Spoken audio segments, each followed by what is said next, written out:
knowledge. Yat, that which. Up to the limit of. Pratinivrita, completely withdrawn. Guna urmi, the waves of the material modes. Chakram, whirlpool. Atma prasada, self-satisfaction. Uta, moreover. Yatra, where there is. Guneshu, in the modes of nature. Asangaha, no attachment. Kaivalya, transcendental. Samatha, approved. Pataha, path. To, but. Ata, therefore. Bhakti yoga, devotional service. Kaha, who. Nirvrittaha, absorbed in. Harikatasu, in the transcendental topics of the Lord. Ratim, attraction. Na, shall not. Kuryat, do. Translation: transcendental knowledge in relation with the Supreme Lord, Hari, is knowledge resulting in the complete suspension of the waves and whirlpools of the material modes. Such knowledge is self-satisfying due to its being free from material attachment, and being transcendental, it is approved by authorities. Who could fail to be attracted? So purport by His Divine Grace, A.C. Bhaktivedanta Swami, Srila Prabhupada ki Jai. Purport. According to the Bhagavad Gita in the 10th chapter, text 9, the characteristics of pure devotees are wonderful. The complete functional activities of a pure devotee are always engaged in the service of the Lord, and thus the pure devotees exchange feelings of ecstasy between themselves and relish transcendental bliss. That's the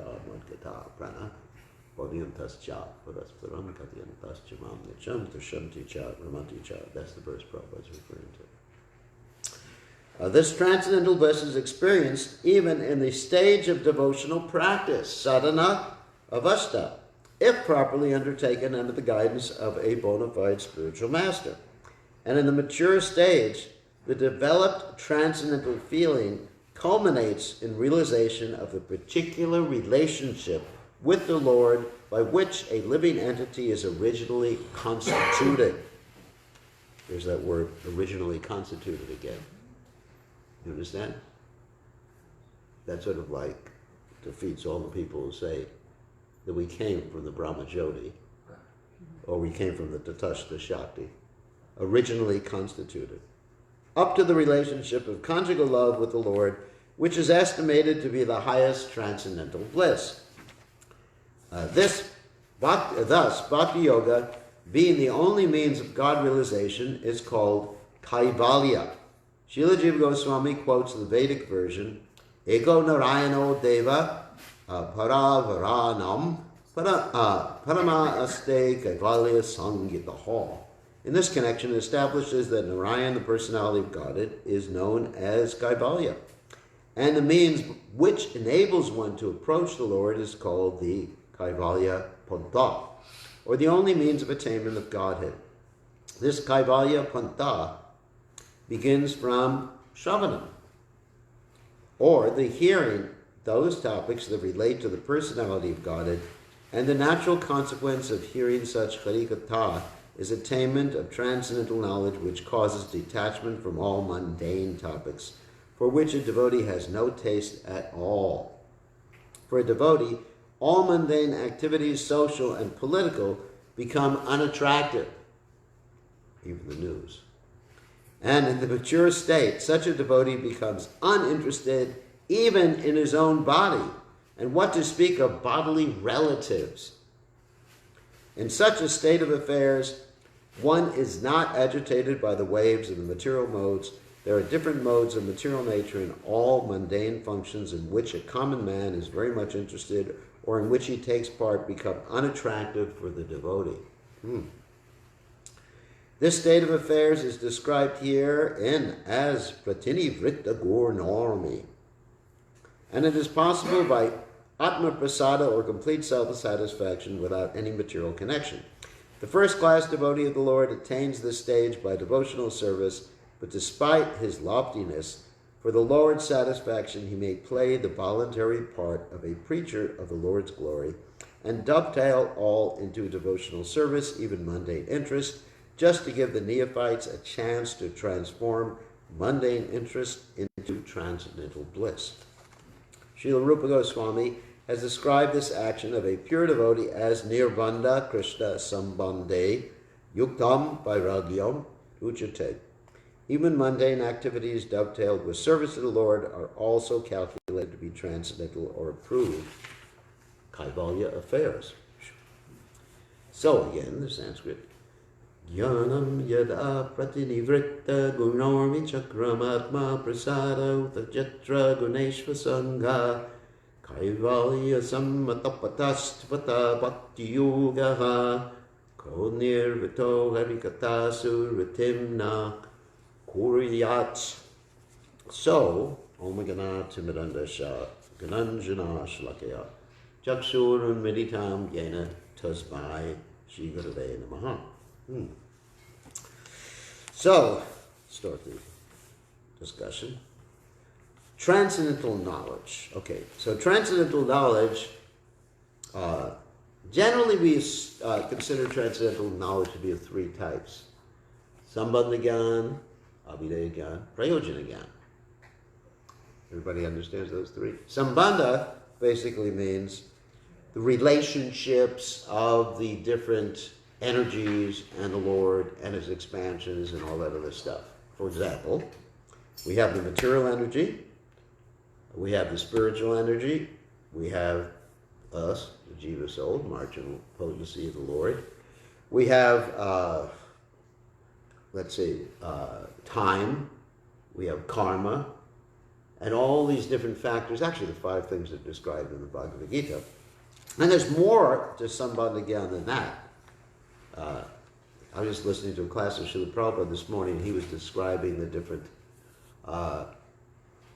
vigrahas, the last vigraha, expansions of the Supreme Personality of Godhead, aveshas, and portions of plenary portions. I mean, it was quite a complicated discussion Srila Prabhupada was making, in that Krishna has certain types of expansions, such as in the rasa dance, and other types of expansions, such as his Chaturvyuha expansions, Vasudeva, Sankarshan, Prajuna, and Aniruddha. And it was interesting, Prabhupada was talking about how all these different expansions, they're not like a yogi's expansions. Like the yogi's expansions, Prabhupada said, are like TV expansions. And Prabhupada gave the example of Shobhari Muni, who basically got a little lusty because he had committed an offense to Garuda. I think you all know that story, right? Shobhari Muni? No. Shobhari Muni was meditating in the Yamuna River, and he wanted to protect the fish from being eaten by Garuda. And so he cursed Garuda. And as a result, in spite of being a great yogi, meditating, etc. like that, he became lusty by seeing 2 fish engage in romantic affairs. I don't even know what that means, but Prabhupada described it. You ever seen fish engage in romantic affairs? I haven't. Anyway, so he jumped out of the water, and to make a long story short, he, anyway, I won't make it that short. He went to the king and asked for the king's daughter in marriage. The king had 50 daughters. And the king said, anybody who wants to marry you can marry you. And because he was so ugly at that point, having meditated in the water for so many years, the The king thought that this was a trick. Nobody's going to want to marry him. He was completely waterlogged. Then he transformed himself into a young man, and then he married all 50 girls. Anyway, and it's described that he had all these different expansions there. And his expansions were like television expansions. In other words, it wasn't like Krishna in Dwarka, where Krishna was doing something different with each and every wife. You know, with one wife, one family, he was playing with the kids, another one, he was eating dinner, etc., when Narada Muni went to visit Krishna in Dwarka. So that's a little bit different. So anyway, so this is all part of Sambandha Gyan. In other words, understanding the Lord's energies, basically. That's it. The Lord and the Lord's energies. And time is one of the Lord's energies. The material world is one of the Lord's energies. We're one of the Lord's energies. The internal potency is one of the Lord's energies. Whew. So many. Parasya Shakti, Vividaiva Shriyate Svabhavaki Jnana Balak Viyacha. Oh, incidentally, there's a very interesting thing about the Lord's energies. That in the Brahma Samhita, it describes that at the time of creation, when there was only the Pradhan, the Lord glanced at the Pradhan, which is the unmanifest stage of the three modes of material nature, and he implanted within the Pradhan the time factor as well as the living entities. Now, the reason I'm mentioning that is this is very much in tune with what the scientists believe as far as the Big Bang. Big Bang? The scientists say that before the Big Bang there was no time. And we say the same thing. Because Krishna implanted the time factor. Anyway, so that's Sambandha Gyan. And then apart from Sambandha Gyan, there's Abhideya Gyan. Abhideya means, what do you do about the knowledge that you got with Sambandha Gyan? You know, now that you know about the Lord, his energies, reincarnation, karma, time, the material world, spiritual world, what do you do about it? Well, basically you should want to get the hell out of it, out of the material world. And Abhideya means how the process of getting out of the material world, such as sadhana bhakti, which means basically chanting, for us it means chanting our rounds, rising early, worshipping Tulsi Devi, worshipping the deities, chanting the holy names, living in a holy place, reading Srimad Bhagavatam, the 5 different important factors mentioned in the Nectar of Devotion. And that's Abhideya, the process of Abhideya. And of course, it entails Vaidhi, it gets more complicated. The Vaidhi Bhakti, Raganuga Bhakti, Bhava Bhakti, and Prema Bhakti. And right now, most of us are doing Vaidhi Bhakti, right? Any Prema Bhaktis here? Raganuga Bhaktis? Any? No.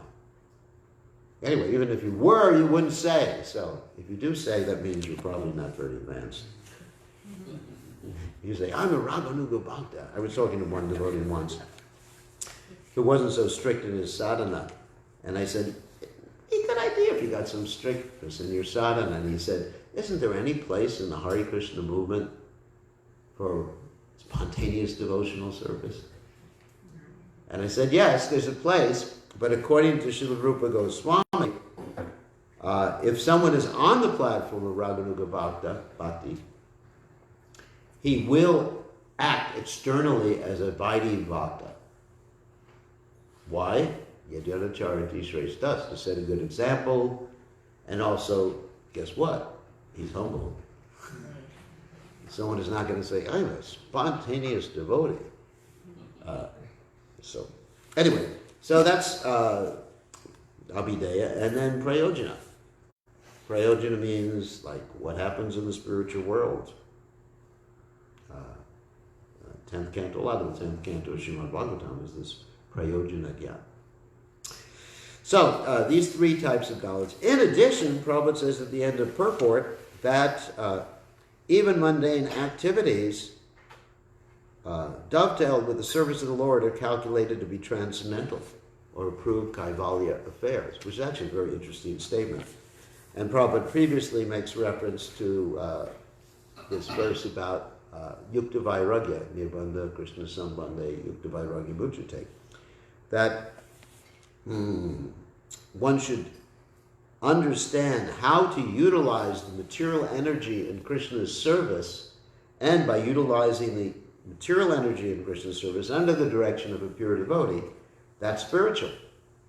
Or as Prabhupada said, using the example of an electrician who can transform electricity into either heating or cooling, that the Lord transforms the material energy. So, what is apparently mundane becomes transformed by engagement in devotional service. Another example Prabhupada gave was an iron rod being put into a fire, becomes hotter, and eventually it becomes or acts as fire. So, therefore, activities in Krishna's service, let's say if we're talking about someone doing construction and talking about how to construct a temple, or like you're trying to construct this part of the pavilion here, that's transcendental. It's not mundane. Or, as Prabhupada instructed many of these scientifically inclined devotees to look into this whole, subject matter of life comes from life, and then they have to study mathematics, microbiology, and all those other things, which appears to be very mundane, then it becomes spiritualized or spiritual by being engaged in Krishna's service. So that's also transcendental topics. So that's transcendental knowledge. In other words, topics about Krishna, topics about how to get out of the material world, it's Abhideya, topics about the spiritual world, topics about how to serve Krishna, another topic is Krishna's pure devotees' pastimes. Like we have so many books about Srila Prabhupada's activities while he was here with us. Unfortunately, nowadays, as I go around the world, I find that most of the devotees haven't even read the Prabhupada Leela Amrita. It's very unfortunate. And so, we're talking about keeping Prabhupada in the center. But in order to keep Prabhupada in the center, one has to understand Prabhupada. Just like Prabhupada said, in order to love God, you have to know God. In order to love Prabhupada and focus your mind on Prabhupada's mission, you have to know Prabhupada. So there should be a system everywhere for the devotees to read. Of course, whenever a new biography comes out, I devour it. That's an interesting word, devour. I jump on it or whatever, and I read it. So devotees should be very enthusiastic. So that's another type of Krishna Katha. All these are different types of Krishna Katha, by which one becomes, let's say, as described here, in the situation of complete suspension of the waves and whirlpools of the material modes. Another interesting verse in the Gita in this regard, insofar as Yukta Vairagya is, Sanskrit, forget the Sanskrit, no, but the English is, by making a full contribution to Brahman, the person making the offering, the offering itself, the result of the offering become transformed into Brahman.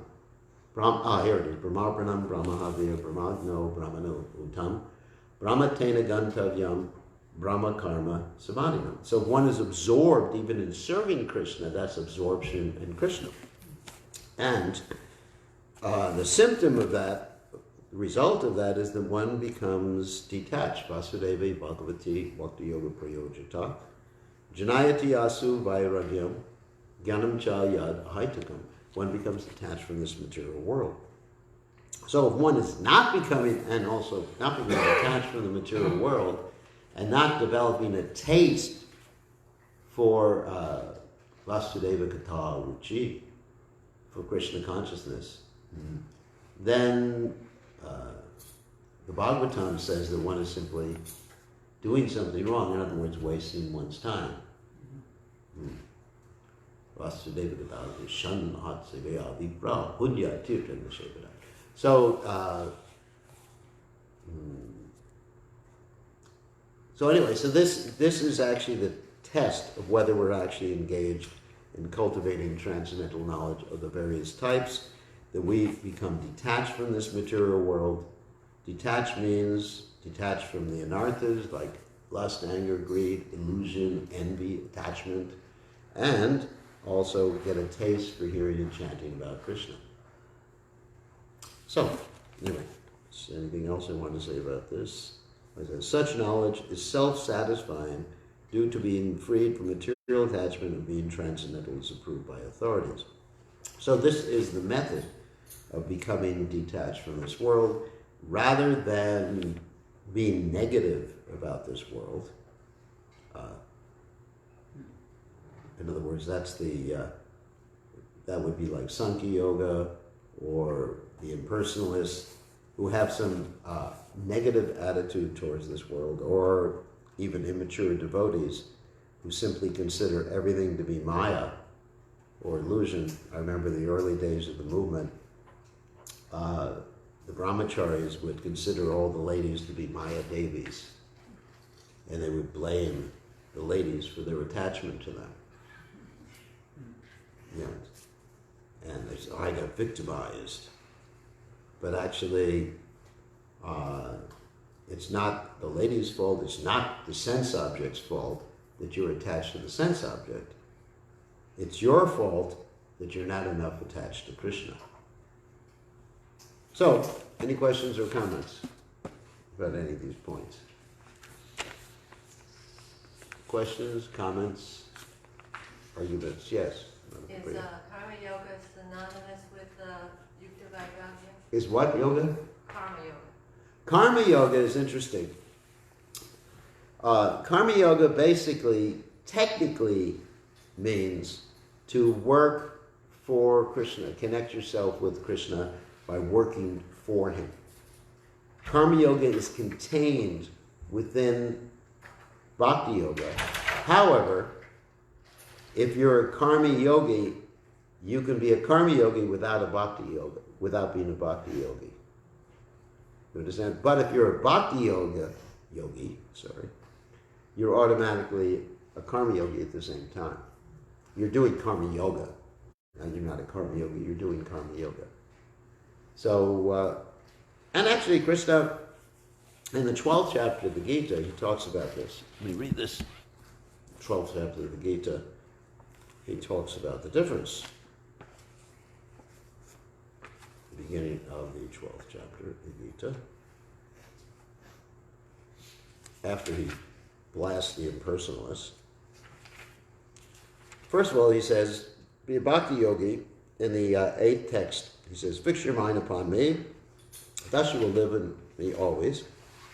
And then, that's for pure devotees. And if you can't do that, next verse, text 9, if you can't do that, follow bhakti yoga. Next verse, text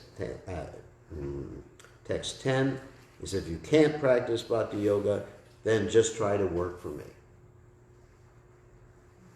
Because by working for me, you will come to the perfect stage. So that's karma yoga without bhakti yoga in text 10. Text 9, the previous text, which says, follow the regulated principles of bhakti yoga, that's bhakti yoga, which automatically includes karma yoga. Does that make sense? Yes, thank you. So if you're dealing with sets and subsets, then if you have this big Venn diagram, if you have bhakti yoga, automatically you have karma yoga inside it. But if you have karma yoga, you may or may not have bhakti yoga. Does that make sense? Okay. Any other questions? Yes. Can you repeat that sentence, the purport where Prabhupada used the word constituted or constitutional? Oh, righty. And explain the emphasis on that, please. Trying to find that. Where's that in the purport? Originally constituted.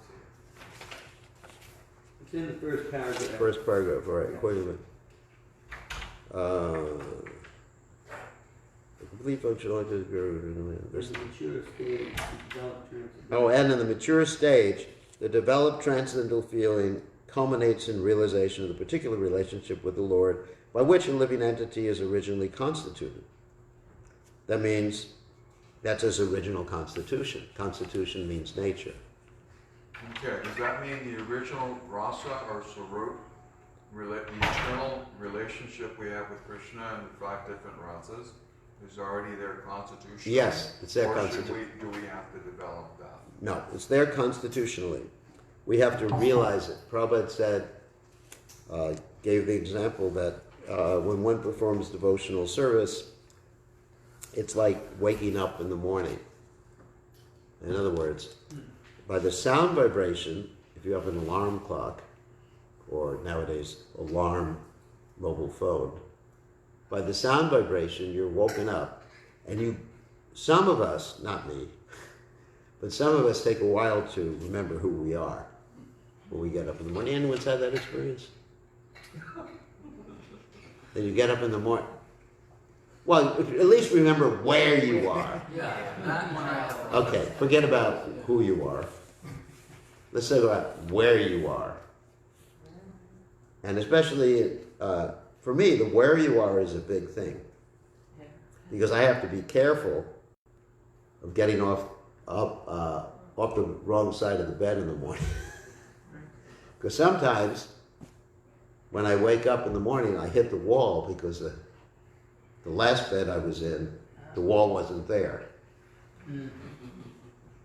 And so it takes a while to realize, especially here it can be dangerous because the bed they give me is quite high. And I'm not used to a bed that high. So I have to remember, as soon as the alarm rings, don't jump off the bed. Because where I stay in North Carolina, we have the bed basically on the floor. It's almost like a futon with mattress, but real close to the floor. So therefore, it takes some time to remember in the morning. And the transcendental sound wakes one up so that they remember gradually who they are. And Krishna in the Gita gives the examples like when the sun comes up in the morning, then everything becomes revealed. So that constitution cannot be changed. It's in. Well, I don't want to say cannot be changed. Because Like technically, Prabhupada did say one time that if one wants to change their rus, they can do it. But that's generally not done. But we have this constitutional nature. In other words, you, Vijaya, are either a gopi, it's hard to understand, or a coward boy, or one of the mothers of Krishna, or let's say or a servant of Krishna, or just a passive worshiper of Krishna. And it's there. It's a question of realizing it. Now, we do not ascribe to the process of Siddha Pranali in our Krishna consciousness movement. Siddha Pranali would mean that I would come to you, let's say if I was your rasa guru, I would say, someone would say to you, Bhushaya, that the reason you haven't realized your rasa is you haven't accepted a rasa guru yet. Actually, the people do propaganda like that to try to convince people to leave ISKCON. I was reading one book where they were talking about Prabhupada's rasa, and they said that Prabhupada was, anyway, I'm not going to get into this, was of a particular rasa, and if you want to have a different rasa, you really need to approach someone different. It was written by an ex-ISKCON devotee. I mean, that was the import of the whole thing. That, you really, I don't want to get into the details because I was so upset by reading this book. I read it because I have to be aware of these things, to counter these things. I'm not suggesting that everyone should read them, but that's my service. I have to be aware. So, anyway,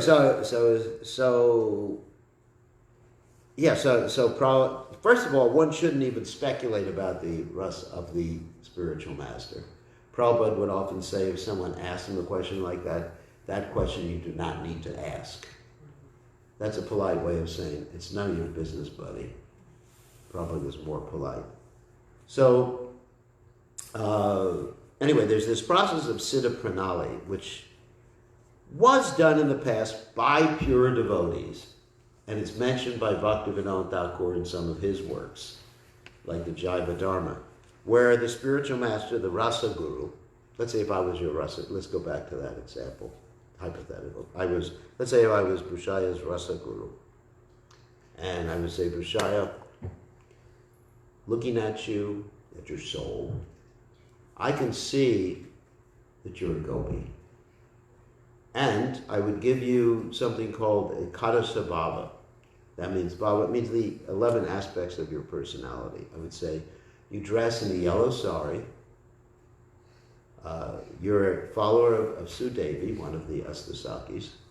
I'm not saying, don't take this literally, Bhushaya. It's just, I don't want to see you tomorrow in a yellow sari. I mean, it'll be a little controversial. It's not just a little controversial, not much. So, and then I give you all these 11 aspects to your personality. What you do, you cook sweet rice for the divine couple, and you wake them up in the morning, and your parents' name is such and such in Golok Vrindavan. All right, so what would you do with that information if I told you? It wouldn't be relevant right now. No, it wouldn't be relevant. And it's not our process, this process. It's called Siddha Pranali. And particularly the Babajis in Radhakund and Vrindavan, not all of them, embark or they do this process and they attract people. Because obviously, it's a lot easier than getting up every morning, going to Mongol Arti, and just struggling with the six senses, just to think, well, I'm a gopi. And then, of course, when you start to think like that, not you, but when someone starts to think about like that and they're not qualified, then they just project their own mundane inebrities or desires upon the transcendental realm, and it just spoils everything. Of course, that's called sahaja. So our process, according to His Divine Grace Srila Prabhupada and Bhakti Siddhanta Saraswati Thakur, is deserve then desire. That's our process.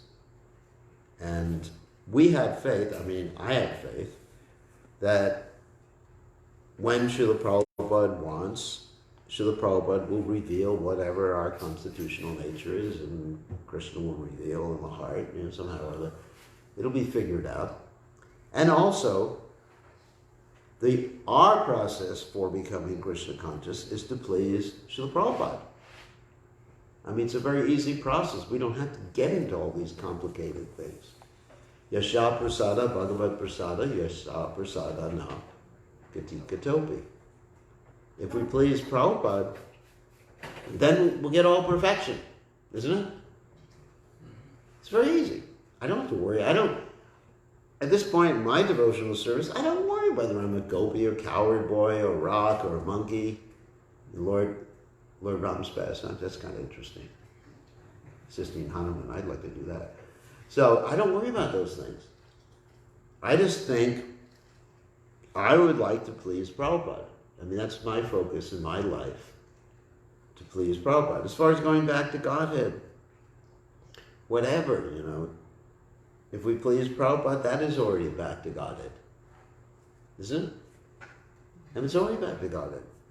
If you're just concentrating on pleasing Prabhupada and carrying out his mission and tolerating all the things that occur in the process of your working in his mission, that's a big thing.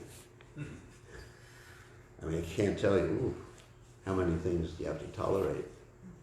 Then if you do that, then Prabhupada will be pleased. Prabhupada, one time said, I think it was to Ambarish or to Jayapataka Maharaj, that if you build this temple in Mayapur, Bhaktivinoda Thakur will personally come and take you by hand back to Godhead. That's our method. Actually, in the previous verse, I believe it's the previous verse here, in the Bhagavatam, text 11. No, that's about the demigods. Anyway, there's a verse here Oh, yeah, yeah. Yeah, that is a previous verse. All the different kinds of worshippers of multi-demigods can attain the highest perfectional benediction, which is spontaneous attraction influentially fixed upon the Supreme Personality of Godhead only by the association of the pure devotee of the Lord. That's a previous verse. Now, what does it mean, the association? Does it mean like physically being present and just grabbing the dust from his feet? Of course, that's nice too. These are powerful substances. The dust of the feet of the pure devotee, the foot bathed in water, the prasadam remnants of the pure devotee. Yes, that's true too. But by pleasing the pure devotee, understanding what the pure devotee wants and pleasing him or her, they're pure devotee ladies too, then all perfection is there. Right? I mean, to me, that's how I have to be honest, I'm not that much interested in realizing my spiritual identity. I guess I should reveal my mind. I'm just interested in pleasing Prabhupada. To me, I would just like to be able to serve Prabhupada life after life. I mean, if Krishna can give me that blessing, that's all I really, right now at least, aspire for. And then when Krishna wants to reveal things, that's up to him. Isn't it? Vedami buddhi yogam tam yenamam upayanti te tesham satati yuktanam vajatam pratipurvakam Vedami buddhi yogam tam yenamam upayanti te. You know, I will give, Krishna says, I'll give the intelligence to those who worship me with devotion. Personally, I can't say that I had any devotion. But at least I can say that I have devotion for Prabhupada. And so, and then Prabhupada is accepting. Just like when we do arti, we approach the deities through the spiritual master Srila Prabhupada, isn't it? Mm-hmm. It's not that I go directly to Krishna. Hey, Krishna, here I am. Aren't you fortunate to see me here, Krishna? No, it's Prabhupada, and then Prabhupada does the offering, and that's my realization. Yes? Yeah, along those lines there was, to support what you were saying, that there was a letter Srila Prabhupada wrote, it was probably around 1972, and he was referring to, he said, we will have our ISKCON in the spiritual sky. Yeah. I will be there, Shamsundar will be there, this one will be there, everyone will be there except for Mr. Nair. You know, Yeah, Bombay. so, you know, and I often meditated on this point that there's and he also says that there's an ISKCON, there'll be an ISKCON in the spiritual sky, he's saying. Mm-hmm. So, I mean, that we have an eternal relationship. Now, that could mean also, though, that we're being sent out helping Prabhupada. Yeah. Like that. And again, in terms of this idea of spontaneous service, I've been meditating on this a lot, is that, you know, generally when people say that, it's like you said, that I've reached the level where I can chant or not chant. I do it when, because I'm now spontaneous. Yeah. But in a more practical way, I've realized in a sense it's kind of just recently the penny dropped of whatever that means. But, you know, say you have a service that requires you to set up the bathing trays. Mm-hmm. And then you notice that something else that's not your service hasn't been done. Mm-hmm. And then you just do it without being told to do it. Mm-hmm. You just do it. Mm-hmm. Without complaining that someone else didn't do it, you do it. And so to me, that means not that I don't, you know, you're like you're more advanced or something, but that is a spontaneous form of service. Right. So it's not a very complicated thing. It's not meaning that you have to all of a sudden achieve some level where you've graduated from the day-to-day routine. Mm. But you're in the day-to-day routine and you're increasing your service, even if you're unasked. That's nice. Prabhupada also said that if we see something that's wrong and we don't act on it, and we have the capacity to act on it, we're actually in ignorance. Mm-hmm. Like if you see some something in the, let's say you're doing something in the Pujari room and you see something on the floor that's not your service and you just say, well, it's not my service. Or you're walking around the dom here and you see garbage on the floor and you say, well, I'm not supposed to be the garbage man picking it up. Mhm. Then you're actually in ignorance Right. or just as responsible. There's actually a technical definition for spontaneous devotional service. What you're saying is actually true, that you see something and you do it, that's spontaneous devotional service. But there's also a technical definition for Raganuga Bhakti, which is the second stage of sadhana bhakti. And in that particular stage of Raganuga Bhakti, you actually have some realization about your spiritual identity and you follow in the footsteps of some particular eternal resident of Vrindavan. This is a nectar devotion. Yeah. And my point was that even if one is on that particular level, let's say I was following in the footsteps of Kamsa, sorry. Probably I'm doing that. Or, following in the footsteps of, let's say, Subal, one of the coward boys.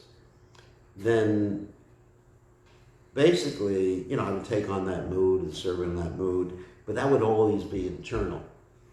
It wouldn't be something that I would let anyone know. And at the same time, I would act as a sadhaka, Vaidhi Bhakti, following the principles of Vaidhi Bhakti, because I would be humble. I'm just being hypothetical here. Because I would be humble thinking that, like Prabhupada said, you Western boys and girls are not enough afraid of Maya. I'd be humble because you can fall down. Up to the stage of bhava, you can fall down. Look at Bharat Maharaj. He was on the platform of bhava and he fell down from devotional service. At least, he didn't lose his devotional service, but he actually did fall down because he wasn't attentive. According to Vishwanath Chakrabarti Thakur, up to the stage of bhava, even though you have no more anarthas, you're not absolutely freed from anarthas. They can come back if you're inattentive. Even though there's none there, they may come back. Who's the one of Prabhupada's eyes? What's that? Abhibhamangal Thakur. Now he was experiencing. He was on bhava too. And that was a heavy story. I heard Prabhupada tell that the day before yesterday, because I listen to Prabhupada's classes every morning.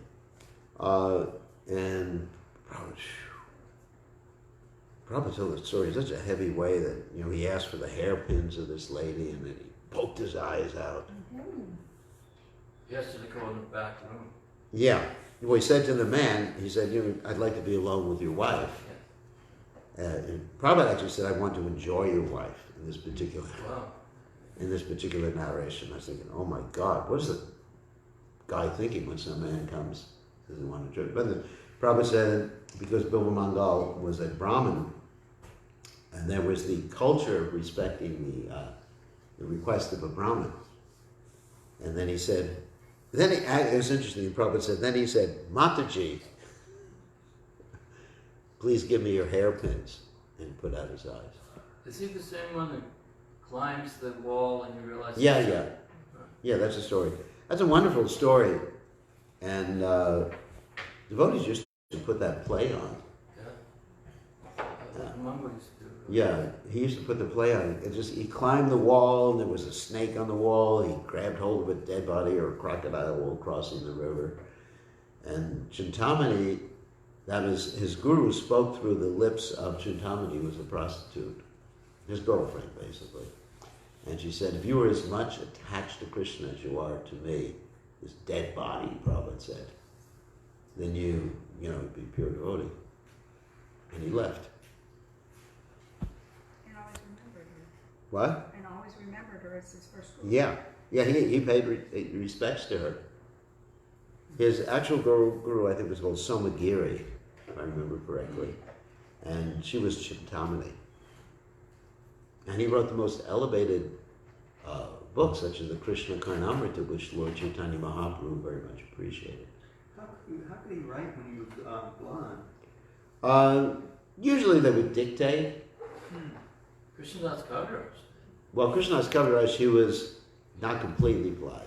His hand was shaking. He describes his hand was shaking. He was almost blind. But obviously he had someone, he didn't use a mobile phone to record. Obviously he had someone do it. I mean, he couldn't have written being completely blind. Anyway, that's my speculation, but it's, it's an obvious point. Someone else must have written. So, any other questions or comments? Anyone want to find out their spiritual identity here? Anyways, it's an allurement that many people succumb to.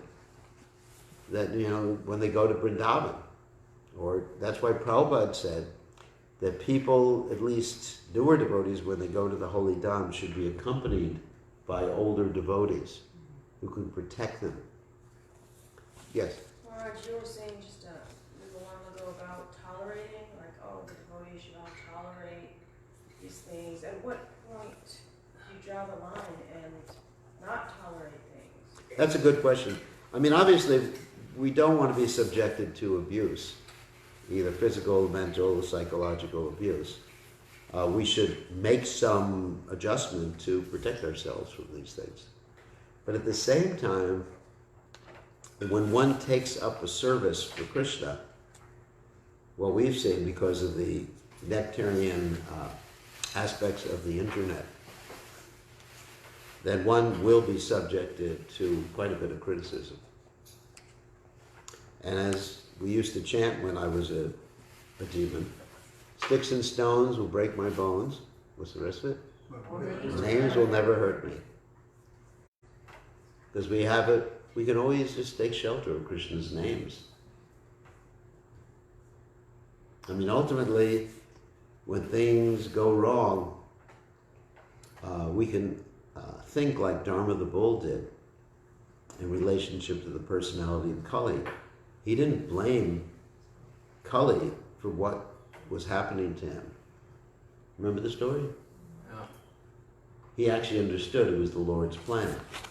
And Krishna in the 6th chapter of the Gita says, Yomam pashati sarvatra, sarvam chamaya pashati, tasyaham na pranashyami, sacha me pranashyati. Anyone know that verse?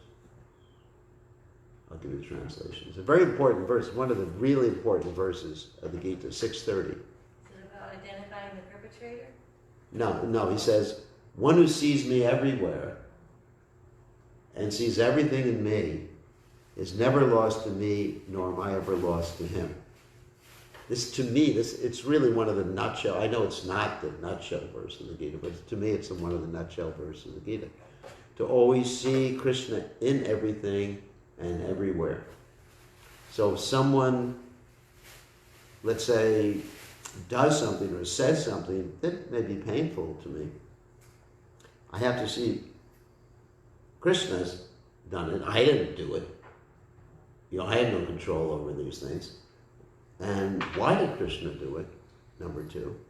Number 3, what am I supposed to do about it? And so it doesn't mean I stand around and just get attacked. Sometimes you got to defend yourself. Obviously, we're not advocates of absolute nonviolence.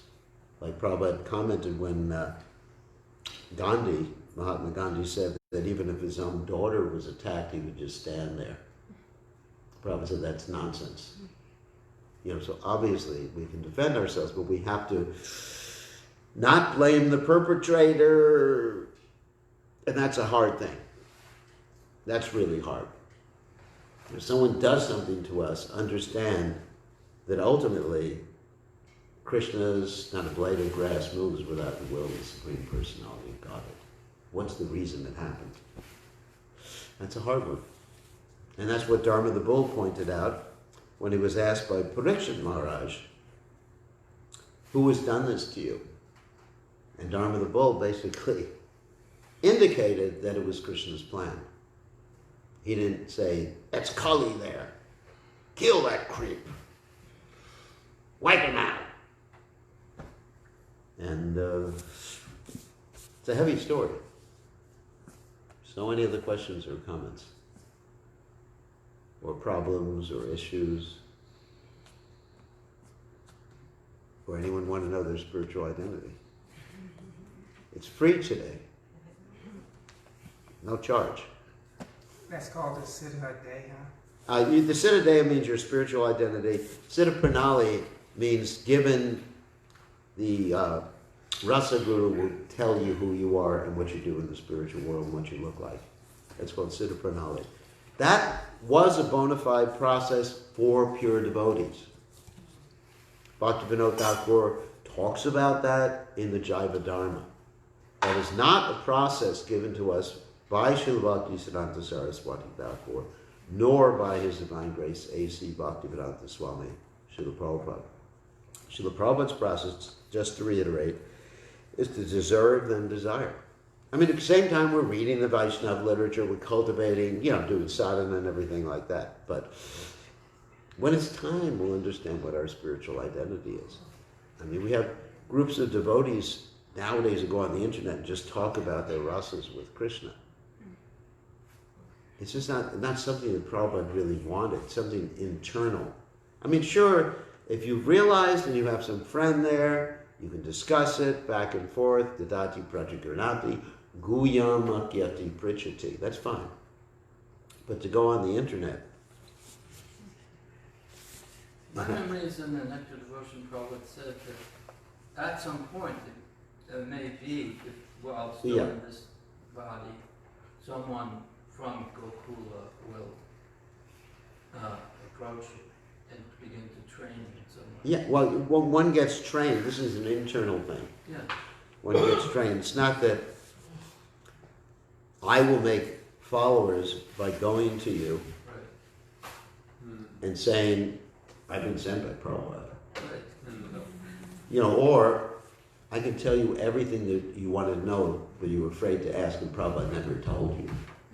That's basically one of the strategies of some groups outside ISKCON. Prabhupada, like I was hinting at before, Prabhupada was a particular ras. If you want to be on a higher ras, then you really need to approach a different Shiksha group. And guess what? That's me. And so there's a lot of political machinations behind machination. Look that word up later, you'll understand what I mean. Sure. Yeah.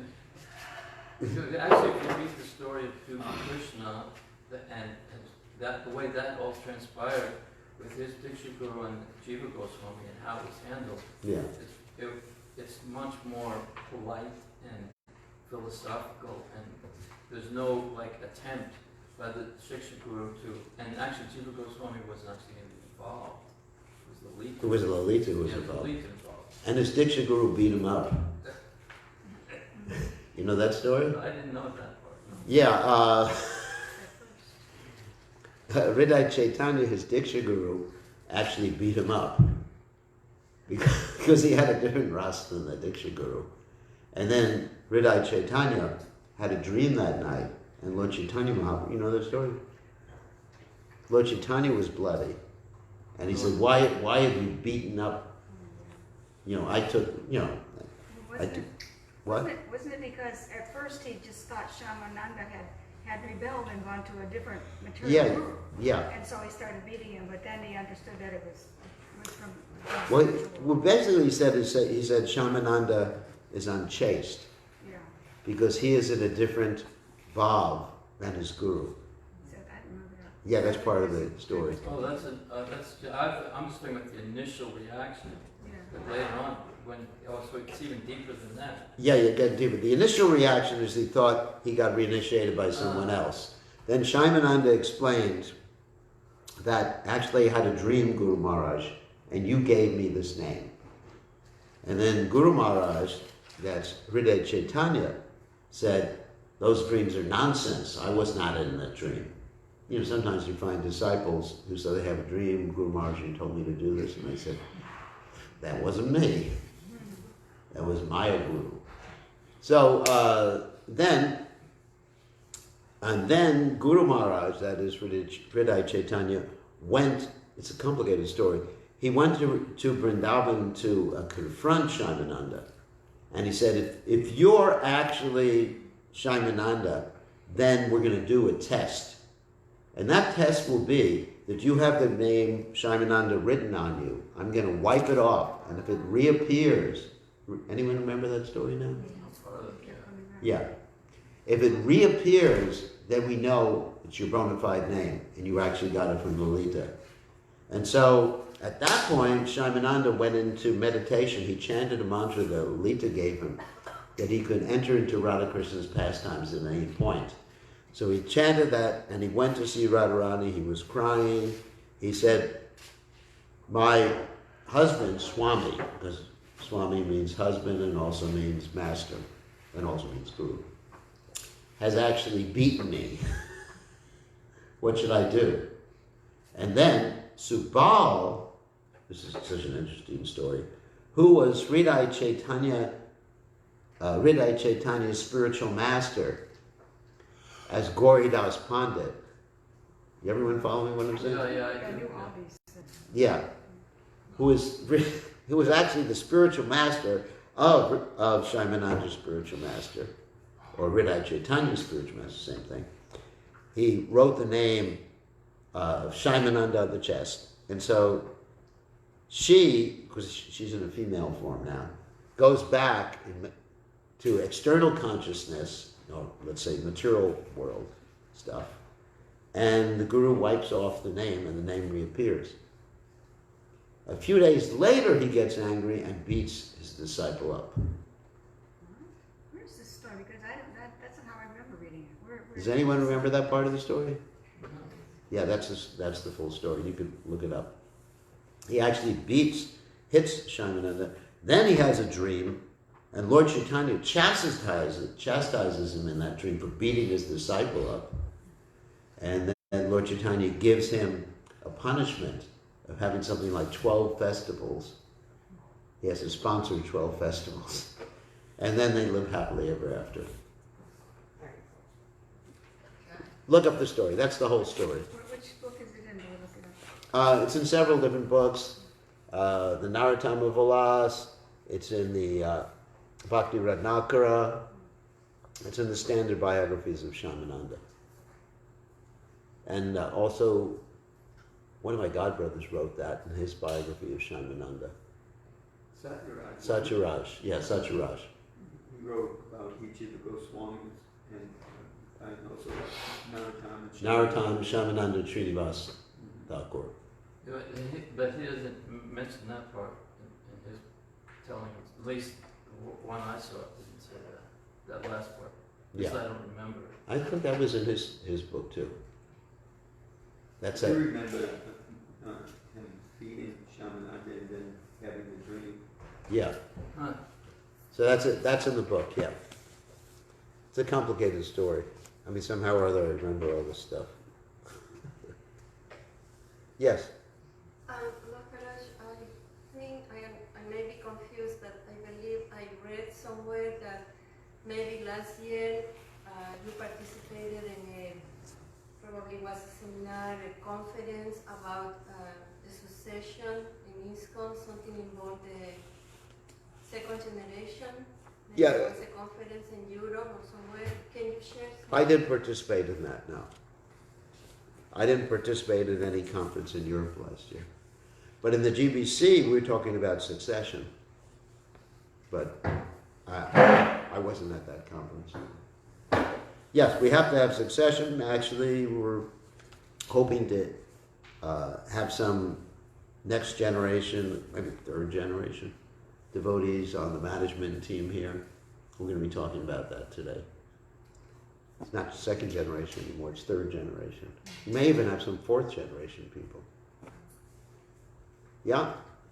Just after our succession festival, last Thanksgiving weekend, I just heard some of those younger devotees expressing that they felt some pressure, I guess you'd say, to become initiated, and unless they were initiated, I mean, they should feel some pressure, but unless they were initiated, they didn't really have a place in any kind of, succession paradigm. Well, yeah, I don't think an initiation should be a requirement for, I mean, at least being part of advisory boards or councils or things like that.